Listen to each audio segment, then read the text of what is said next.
প্রিয়জনদের হারিয়ে এভাবেই হাসপাতালের সামনে কান্নায় ভেঙে পড়েন স্বজনরা। তাদের আর্তনাদে ভারী হয়ে ওঠে হাসপাতাল প্রাঙ্গণ।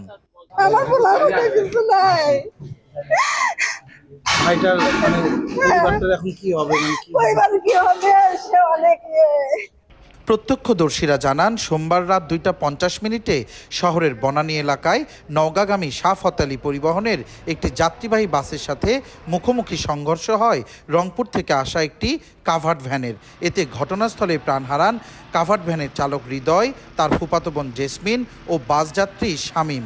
পরে হাসপাতালে চিকিৎসাধীন অবস্থায় মারা যান আরেক বাসযাত্রী হান্নান। রংপুর থেকে ঢাকা যাচ্ছে, আর সাথে আমার ভাগ্নি আছে, আমার নাতি আছে এবং আমার ছেলে, দুইটাই ড্রাইভার।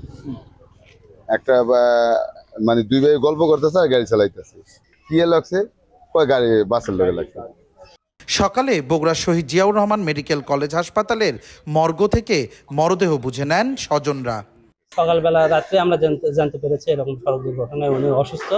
তারপরে আমরা পরে ফোন পাই যে উনি মারা গেছে। আর পরিবারের হচ্ছে যে তার স্ত্রী আছে, একটা সন্তান আছে। অতিরিক্ত রক্তক্ষরণে তাদের মৃত্যু হয়েছে বলে জানিয়েছেন চিকিৎসক।